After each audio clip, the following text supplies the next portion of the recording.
एक बड़ा सवाल, क्या अब आपका पीएफ पहले से ज्यादा बढ़ेगा?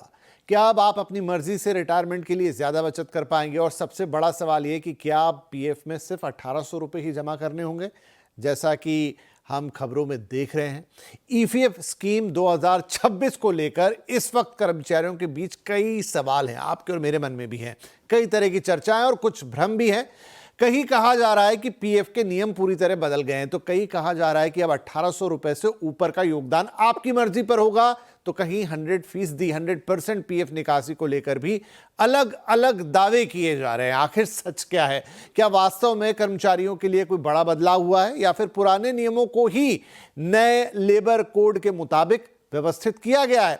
जिन लोगों का पीएफ आज भी उनकी पूरी बेसिक सैलरी के 12% के हिसाब से कटता है, क्या उन पर भी इसका कोई असर पड़ेगा?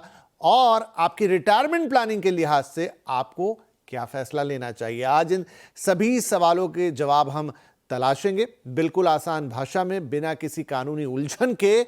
और इसके लिए हमारे साथ आज मौजूद हैं देश में श्रम कानून और ईपीएफ व्यवस्था को बेहद करीब से समझने वाले भारत सरकार में श्रम और रोजगार मंत्रालय के पूर्व सचिव शंकर अग्रवाल जी। सर, बहुत बहुत स्वागत है आपका। मेरे पास ढेर सारे सवाल हैं आपके लिए, वो मैं एक एक करके लूं। उससे पहले हल्का सा जो खबर है उसका प्रारूप दर्शकों को बता देता हूं। तो देखिए एग्जैक्टली हुआ क्या और सारी बातें हम क्यों कर रहे हैं। अब खबर यह है कि अब आप ईपीएफ में जो पैसा है वो 15,000 तक की जो बेसिक सैलरी पे 12% पीएफ कटता है। कितना हुआ 15,000 का 12%? 1800 रुपए। तो अब आप 15,000 से ज्यादा सैलरी पर अतिरिक्त पीएफ कटवा पाएंगे। इसको आप दो तरह से देख लीजिए।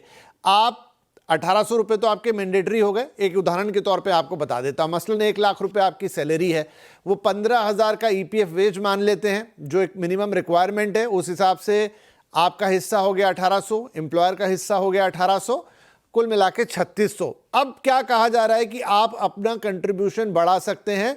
ज्यादा कंट्रीब्यूशन मतलब ज्यादा पीएफ, और ये वॉलंटरी होगा। तो इसका एक मतलब ये भी हो गया कि आप चाहें तो सिर्फ 1800 के हिसाब से पैसे ले सकते हैं। आपका टेक होम क्या बढ़ेगा, ऐसे में सवाल आएगा। कंपनी चाहे तो अतिरिक्त योगदान कर सकती है। मान लीजिए कि आपकी बेसिक सैलरी के 12% पे, तो जो कि 1800 से ज्यादा हो सकता है बहुत सारे केसेस में, कंपनी चाहे तो वो भी उतना कर सकती है। अतिरिक्त योगदान कभी भी बंद किया जा सकता है, आप भी कर सकते हैं, कंपनी भी कर सकती है। तो ये इसमें एक फ्लेक्सिबिलिटी है। इसके अलावा ये इंपॉर्टेंट है, ये बढ़िया एक चीज है। पहले आपको जब पीएफ से पैसा निकालना होता था तो 13 अलग अलग क्लॉजेस थे, श्रेणियां थी, लेकिन अब उनको ना छोटा करके 3 में बदल दिया गया है। क्या है वो 3 श्रेणियां? आपको एक एक करके बताते हैं। तो जो पहली श्रेणी है उसके अंदर जो आवश्यक जरूरतें उन्होंने माना है कि बीमारी कोई हो जाए, शिक्षा के लिए बच्चों की, और शादी के लिए, या ये आपके लिए है। दूसरा है घर खरीदने के लिए, और तीसरी उन्होंने कुछ स्पेशल कंडीशंस वाली रखी हैं। तो ऐसे मिला के 3 क्लॉज, पहले क्लॉज के अंदर और 3, तो 6 पकड़ लीजिए मोटे मोटे, ये है। लेकिन इन सब के बाद जो है कि अब आप कितना पैसा निकाल सकते हैं। कई बोला जा रहा है 100% पैसा निकला जा सकता है, लेकिन नहीं।